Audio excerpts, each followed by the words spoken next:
Tommy, this is the most unusual truck I have ever seen. You know why? Why is that, Dad? Because it's all bed and very little truck. Yeah, and you're not going to believe who the maker is. Okay, well, I kind of spoiled it with that huge Toyota badge in the back. So this is a new Toyota. Is it a pickup? What is it? It's a pickup that's meant for world markets, places like Africa, where you need utility over style, comfort, luxury, power. And this is a truck, get this, that you build yourself. It's like a Lego kit. Yeah, so this comes, as according to Toyota, 70% complete. And then it arrives in a shipping container, and you can basically put whatever kind of top you want on it. So this is a full flatbed design, but you could put a little delivery van thing on the back of it. You could turn it into a little pickup truck, and the world's kind of your oyster. So I feel like, do you remember when Slate, Dad, showed their design? This is kind of like that concept to the extreme. It's a really stripped down version of like a Slate. Yeah, well, the thing about the Slate, right, is it's meant to be an affordable basic truck. But this is a truck taken down to its very core, and that's what I love about it, because it's all utility and no comfort. So let's talk about how this works. Did you ever see that Grand Tour where they went to Mongolia and they had to build their own car? Yeah.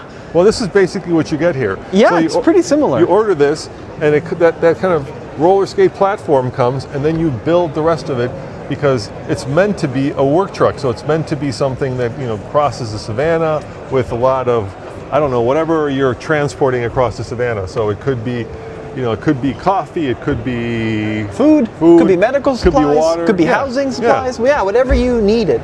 Now, up front here, very unique design, and there's a lot of kind of clever things going on if you start looking closer. Now, this is called the Toyota IMV Origin, and you've got this central mounted gauge pod cluster headlight thing, and if you look at it, I bet this is designed in such a way where you've got these horns. You could probably take that whole cab, shift it over for left versus right-hand drive markets. Up front here, a very basic bumper design with these little recovery points. You see them along the front, and then there's a kind of like a full bumper rail system that surrounds the entire vehicle to keep it protected on all four sides. You know what I love? I love even the little seat cushion. It's basically a little blow-up camping cushion with a solitary seat belt. So obviously this is not going to be sold in America because it wouldn't meet crash safety standards, but in a way it's kind of the K-truck taken to the next level here in Japan. Well, there are some concessions for safety. So for example, there is this safety cell. You can actually see this rigid bar structure that makes its way all the way around the top of the vehicle. And there is air conditioning. Yeah, you got 5 at 55 mile an hour, I think his case one says. And then this is cool too, so you got your engine start stop button there, but no other electronics. There is a little clamp here where you can put like your phone, maybe that'll show you your speed, your navigation. You've got two pedals down there, one for gas, one for brake. You got your rearview mirror right there? Touch it there, Dad. Sorry. I don't think we're supposed to be touching it. I think we can touch it. I mean, this is going to get used as a utilitarian truck. If we can't touch it here, then we're in trouble. Look at the tires, Tommy. It's obviously meant to go off-road. Yeah, it's got these little like rock rails down the side. It's got suspension, which is good, and then it's got, looks like a lot of plating underneath as well. This thing is very small. It's probably about the size of like a Mini Cooper in the US. And then as we kind of come our way down the side, you can see there's this little spare tire tucked in that little cubby there. Those open up. And then you can see how this modular floor system works, where you've got these big plates that you can kind of move around if you wanted to add like even a camper to the back. Yeah, you could like add like side sills here, so if you wanted to keep cargo in the truck, it wouldn't fall off. And then over here, I don't want to break it. I don't know what you have over there, so I don't want to. But notice there is no exhaust pipe, Tommy, as far as I can tell. So it must be electric. Sorry. Yeah, I think it's fully electric. You know, coming around to the back here. Oh, looks like it is front-wheel drive actually, because there's no diff back here. Interesting. Yeah, so it's very basic, super utilitarian. Out back, it does have LED taillights.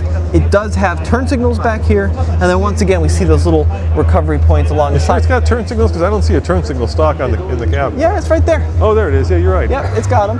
Yeah, and then over on this side, the same thing. Now, it's interesting. Toyota actually does have small trucks that they sell in other markets that we don't get in the US that are super affordable, and they're trucks that I've died to kind of drive and experience. This is the purest form of that. There's nothing here that you don't need. Apparently you do not step here, Tommy. No, you're not supposed to step there. Yeah. And people might be wondering, how much does it cost? We don't know. Yeah, How fast does it go? We don't know. How much horsepower does it have? We don't know. It's still a concept. Yeah. So, will it make it into production? I do think that there's a realistic chance. Will it ever come to the USA? Probably not. Now, would this actually sell in America?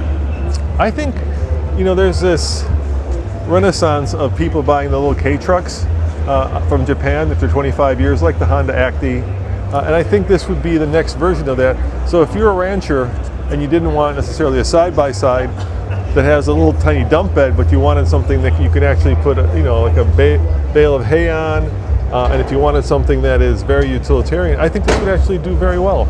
Yeah, very cool. No, I think you're right, Dad. I think that there's real potential for this to be popular. It's kind of like an alternative to like a mule, right? Yeah.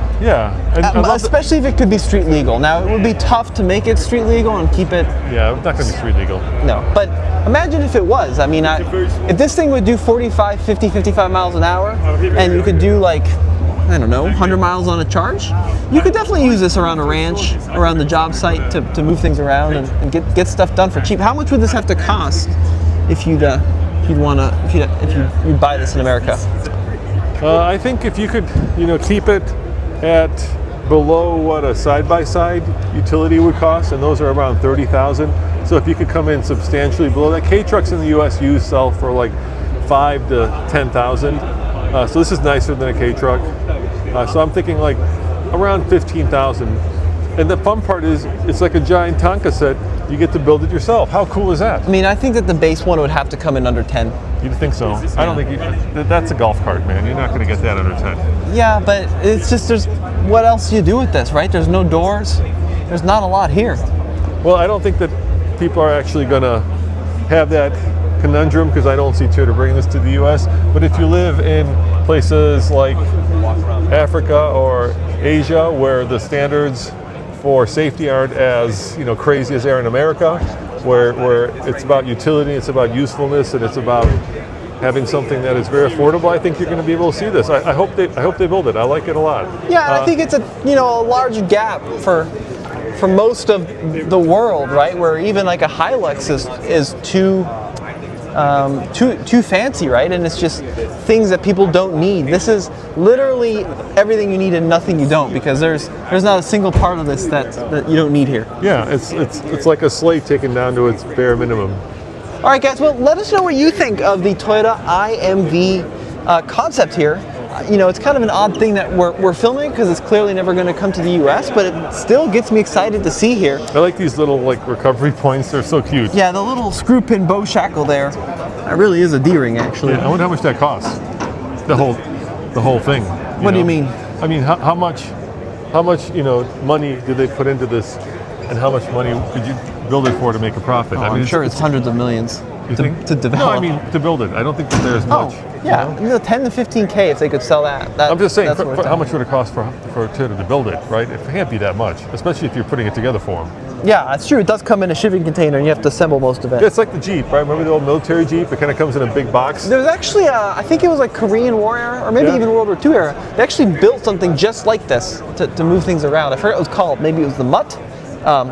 Anyway, guys, let us know what you think. Drop a comment below. We got more videos coming to you soon from the Tokyo Mobility Show, and thank you for watching. Yeah, as always, head on over to alltfl.com for more news, views, and of course, real world reviews. We'll see you next time. Ciao.